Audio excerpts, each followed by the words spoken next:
Hivi umesha kujiuliza kwamba kwenye dunia kuna mtu anaweza kawa na maamuzi magumu ya kupitiliza? Huyo hapo anaitwa Sharping Jerrel au Jerrel Sharping, mwanadada ambaye alizaliwa akiwa anaona vizuri tu, macho yake yote mawili akiwa anafanya kazi, lakini alipofikisha umri wa miaka 21 alijipofusha kwa makusudi na kuwa kipofu for the rest of her life. Yani muda wote wa maisha yake alikuwa kipofu, na alifanya hivi makusudi kwa yeye kutaka. Sasa karibu nikupitishe kwenye mkasa mzima, jambo moja mpaka jingine. Nini kilimsababisha mwanamke huyu kuwa na shauku au kuwa na matamanio ya kuwa kipofu katika umri wake wa miaka 21? Mimi ni Max Mondu, karibu nikusimulie. Mwanadada huyu anayekwenda kwa jina la Jerrel Sharping alipokuwa mdogo sana. Huyu mwanadada kwanza ni mkazi wa huko North Carolina, huko nchini Marekani. Wanasema kwamba alipokuwa mdogo, yani tangu alipokuwa na umri wa miaka 3, mwanadada huyu alionyesha kuwa na shauku ya kuwa kipofu, kwa sababu mara nyingi hata katika udogo wake akiwa anacheza huko ndani huwa anatembea amefunga macho. Kwa hiyo ni swala ambalo lilianza zamani sana, tangu alipokuwa mdogo.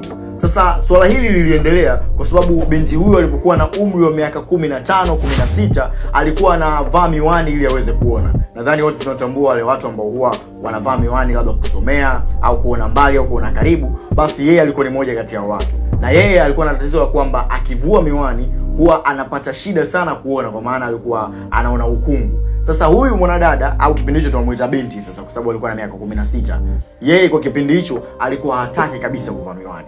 Yani yeye alikuwa akivua miwani alikuwa hawezi kuona vizuri, na yeye alikuwa anapenda kutokuona vizuri. Yani alikuwa anavua miwani, anatembea bila miwani. Kwa hiyo swala hili lilianza kuwa tatizo kwake yeye, ama sasa kwake yeye sio tatizo tena, ilikuwa ni kama furaha kwake, anapenda kuwa na shida ya kuona. Aliendelea hivi mpaka alipofikisha umri wa miaka 21, umri ambao ndo alifanya tukio la kujipofusha kabisa macho yake. Binti huyu katika kipindi chote hichi cha hapa katikati alikuwa anaendelea kuwa na shauku, anaendelea kuwa na tamani, anaendelea kuwa na ile hali ya kutamani kuwa kipofu. Sasa kuna baadhi ya vitu hapa katikati alikuwa anavifanya mpaka ndugu zake na wenyewe walikuwa washaanza kushtuka sasa na kugundua kwamba huyu binti huenda anatamani kuwa kipofu. Katika kumhoji, kumchimba na kumuuliza maswala tofauti tofauti, familia iligundua kwamba yeye ilikuwa ni ndoto yake, wanasema. Yani ni kama ile hamu ambayo amezaliwa nayo tokea yeye akiwa nayo ndani ya kwamba anatamani kuwa kipofu. Sasa hichi kitu hakikutokea tu kwa bahati mbaya. Kuna sababu ambayo ilimsababisha mwanadada huyu kutamani kuwa kipofu. Sasa mimi nataka nikupe hiyo sababu. So usiende popote, hakikisha unanifollow na kusubscribe, niendelee kukupa mkasa wa Sharping Jerrel. Sasa madaktari kuchunguza, kwa sababu ndugu zake unajua walikuwa washaanza kuwa na wasiwasi, wamechachamaa nini, kuchunguza nini kinamsibu binti huyu, waligundua kwamba binti Jerrel alikuwa na tatizo linalokwenda kwa jina kitaalamu sasa, linalokwenda kwa jina la Body Integrity Identity Disorder. Kitaalamu mwenyewe anaita BIID. Yani ugonjwa bana ni ugonjwa ambao unamkumba mtu, na wanasema ni adimu sana kumpata mtu, lakini pale unapompata mtu, ugonjwa huu unamfanya mtu ambaye amekamilika kila kitu, yani tuseme anasikia vizuri, anaona vizuri, labda na viungo vyote viwili kila sehemu, yani yuko sawa kabisa. Lakini ugonjwa huu ukiwa nao unakufanya utamani kuwa mlemavu.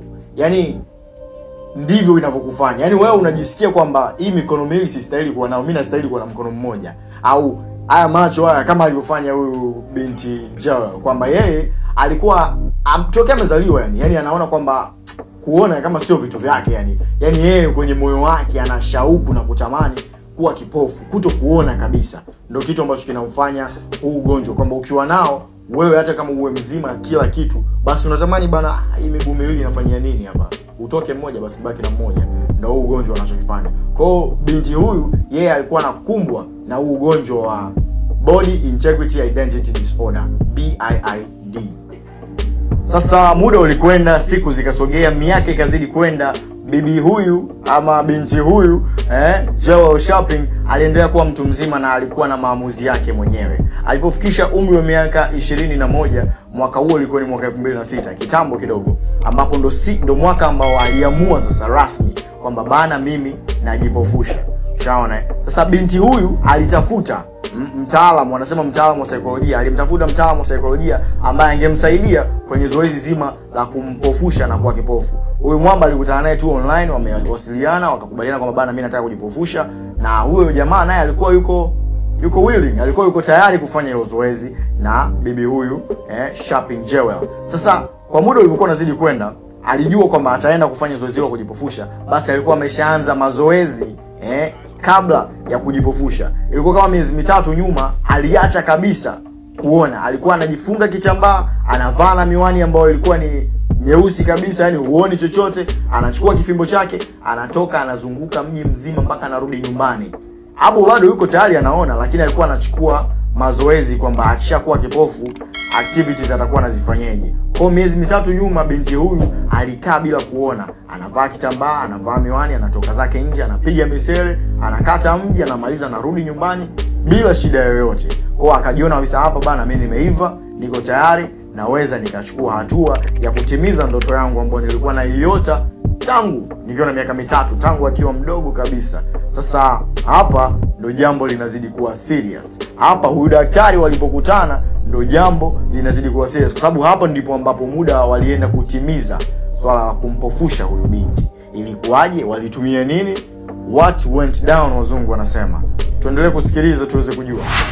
Kumekuwa na matatizo mengi sana yakitokea kwa wenzetu huko nje, lakini hata sisi hapa nchini. Swala la kwamba unakutana na mtu kwenye mtandao alafu unamuamini na kufanya naye jambo. Hili swala limekuwa likiwaumiza wengi sana, kwamba watu wanakufa, wengine wanafanywa vitendo vya kinyama, wengine wanafanywa vitu vya ajabu tofauti ambavyo vinasababishwa tu na mtu kumuamini kupitia mtandao. Yaani unakutana tu na mtu mtandaoni, unashati naye, anakuambia mimi ni mtu fulani nafanya kitu fulani, basi na wewe unakurupuka, unakubali, mnafanya kitu hapo, mnakutana, unampa pesa na maisha mengine yanaendelea. Mara chache sana huwa watu wanafanikiwa kubaliana na kitu ambacho walipanga kwenye mtandao. Mara nyingi huwa watu wanageukwa, wanatapeliwa, wanaibiwa, sometimes mpaka wanauliwa. Sasa hili swala limekuja kuonekana kuwa ni noma sana kwa binti huyu Jewel Sharping, kwa sababu yeye alimtafuta huyu mtaalamu ambaye ndo angekwenda kutimiza zoezi la kumpofusha macho. Alimuona mtandaoni, CV yake imekaa pale kwa maana mwana saikolojia, ni mtaalamu wa mambo ya madawa na kila kitu.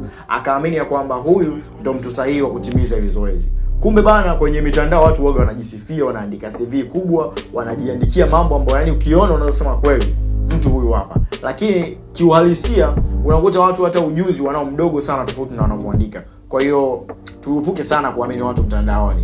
Lakini turudi kwenye story yetu ya huyu Jewel Sharping. Yeye mwenyewe alimtafuta, anakuambia yeye kwa sababu hichi kitu alikuwa anahadithia yeye mwenyewe. Anasema kwamba alimtafuta huyu mtu wiki 3 kabla ya kufanya zoezi. Kwa walikuwa wanawasiliana, walikuwa hawajawahi kukutana. Wako tu wanawasiliana, walikutana wiki moja ambayo ilikuwa ndio imebakia kuelekea hiyo siku ambayo wangefanya tukio. Kwa walikuwa wanawasiliana mara kwa mara, anamshauri vitu, anamuuliza kama kweli umekubali kuwa kipofu. And then yule kwa vile ni swala ambalo alikuwa analitamani toka akiwa mdogo, kwa haikuwa shida sana kwake. Kwa hivyo, lakini kumbuka wakati haya yote yanaendelea, binti huyu familia yake ilikuwa haijui chochote. Wenyewe walikuwa wanajua tu binti yao amepanga huko, anaishi na maisha yake, kila kitu kipo sawa. Kwa hiyo yeye alikuwa anafanya vitu hivi yeye mwenyewe bila familia kujua, hajamjulisha mtu yoyote kwenye familia, hajamjulisha rafiki yake yoyote yule. Kwa alifanya hichi kitu kwa maamuzi yake mwenyewe, kwa sababu alijua, unajua familia zetu hizi ukimwambia mtu kwamba eti bana mimi wiki ijayo najipofusha, hamna mtu atakuruhusu.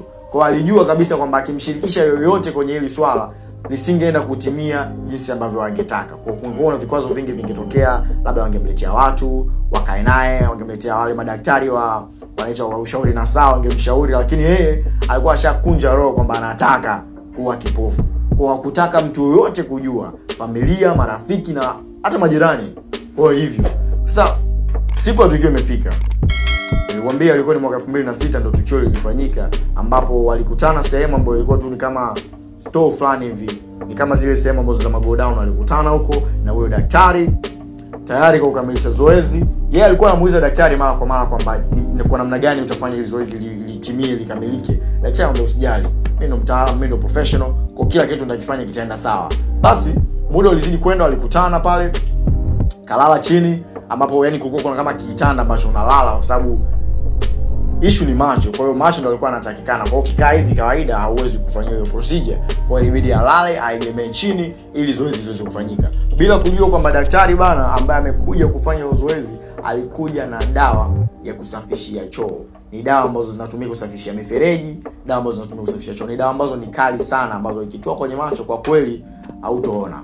Basi Joel mwenyewe alikuwa shahidi kusema kwamba tokea azaliwe aje kupitia maumivu makali kama ambao alipitia siku ile. Na kama angejua kwamba ile namna ndio namna ambayo angepofushiwa, basi angekataa. Kwa sababu yeye kweli alikuwa anataka kuwa kipofu, lakini sio kwa maumivu yale. Basi alilala chini, daktari akachukua hiyo dawa, mimina kwenye macho.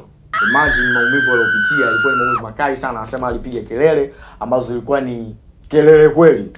Kwa hiyo walifanya hiyo zoezi, na sasa kitu ambacho walikifanya, kwa sababu ilikuwa ni dawa ya chooni, kwa sababu hujui ilikuwa inaleta madhara kiasi gani, kama ingeharibu macho yenyewe au ingeharibu na vitu vingine huko ndani, hakuna mtu alikuwa anafahamu. Kwa hiyo sasa wenyewe waliamua kukaa dakika 30 hiyo dawa ikiwa machoni kwa huyo dada, na jamaa akiwa yuko pembeni, bila kuita daktari, bila kumpeleka hospitali, bila kufanya chochote, ili tu wahakikishe ya kwamba hayo macho yanaharibiwa kweli kweli. Isije ikawa wanamwagia pale alafu anamaliza wanatoka pale wanakimbia hospitalini, anapewa madawa pale, macho yanakaa sawa. Hicho kitu walikuwa hawakitaki. Kwa wenyewe walikuwa wameshakubaliana ya kwamba nikishakupa ile dawa, ukishakaa hapo dakika 30 ndio tunaweza tukatoka hapa tukaenda hospitali kufanya check up ya vitu vingine. Kwa sasa Joel yeye anakuambia ndani ya hizo dakika 30 alikuwa anaona kabisa macho yake, yani uoni wake unazidi kuwa hafifu kadri muda unazidi kwenda, na mpaka alivyotimiza dakika 30 basi alikuwa haoni kabisa, yani giza kama alivyokuwa anatamani. Walitoka hapo wakaenda hospitalini, na alipofika hospitalini basi madaktari hawakuwa na cha ziada cha kufanya, kwa sababu tayari macho yalikuwa yashaharibiwa. Kwa kitu kilichotokea ni kwamba kupigia simu kujulisha familia. Hapo ndio utata mwingine ulipoanzia. Karibu uendelee kusikiza story hii mpaka mwisho nini kilitokea. Wakati wakiwa hospitalini pale, mwanadada Shopping aliwaambia madaktari na kuweza kupigia familia yake, mama yake pamoja na dada yake. Kwa kipindi cha mwanzoni yeye aliwaambia familia yake ya kwamba ilikuwa ni ajali ambayo aliipata ikamfanya awe kipofu. Na mwanzoni familia iliamini, lakini baada ya madaktari kufanya uchunguzi na kugundua kwamba haya macho yameharibiwa kwa makusudi, basi familia yake ilimind sana. Dada zake na mama yake pia walimtenga, wakakataa kata mawasiliano naye, hawakutaka chochote kuhusiana na yeye, kukisikia hata kukiona, kwa sababu walikuwa wanamkataza tokea akiwa na umri mdogo, lakini alionekana kuwa ameendelea na hicho kitu chake mpaka alipokuja kukitimiza. Kwa hiyo familia ilimtenga kuhusiana na swala hilo. Lakini mwenyewe alikuwa na shida, anasema hajawahi kuwa na furaha tokea zaliwe kama alivyokuwa kipofu. Anaona ni raha sana na ni ndoto yake imetimia. Sasa kwake yeye kulikuwa hamna shida kabisa swala la kuwa kipofu. Lakini anasema kwamba anatoa ushauri kwamba kwa mtu yoyote ambaye atatamani kufanya kitu alichokifanya yeye, basi asithubutu kupitia njia ambayo alitumia yeye kwa kipofu. Anasema ile njia ilikuwa ni ya maumivu sana, ilikuwa ni sio njia nzuri kutumia. Kwa yeye ushauri wake ulikuwa ni kwamba atamani kumuona mtu mwingine anakuwa kipofu kwa kutumia njia aliyotumia yeye, njia ya kupofushwa kwa kutumia dawa za kusafishia choo.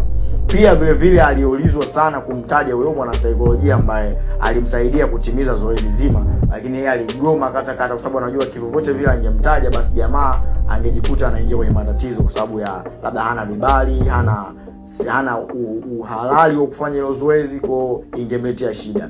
Kwa hiyo bwana Joel, au tunaweza kusema Shopping Joel, yeye mwenyewe alifurahi na aliendelea kuishi peke yake bila shida ya kuwa na familia wala nini, kwa kuwa yeye mwenyewe kwa ashajifundisha vitu vingi sana kuhusiana na kipofu. Anaweza kusoma, unajua zile nukta nundu, vyote hivyo anaweza kufanya mwenyewe. Ashakula mazoezi kibao ya kwenda town na kurudi. Kwa hiyo haikuwa shida kwake na ilikuwa ni ndoto yake. Kwa hivyo yeye mwenyewe alikuwa hana noma. Na hiyo ndio story nzima na tukio lilomkuta binti huyu Joel Shopping mpaka kupelekea kuwa kipofu na kutokuona kabisa. Watu wana mambo jamani. Mtu anaamua kuamka tu na kusema mimi nataka kuwa kipofu. Ni ugonjwa ambao ulimkumba, lakini pia ni msukumo aliokuwa nao ndani, kwa sababu alipenda yeye kama yeye. Mimi ni Max Mondo na hii ni Max Stories. Subscribe kwenye YouTube channel yangu, pia usisahau kunifollow TikTok pamoja na Instagram na kwenda kwa jina la Max Mondo. Follow uweze kuona video zangu wewe wa kwanza. Nafanya hivi kila siku na post video mbalimbali za historia tofauti. Kwa hiyo ni subscribe ili uwe wa kwanza kuona video zangu na uweze kuona mastori kama haya kila siku. Asante na kwaheri kwa sasa.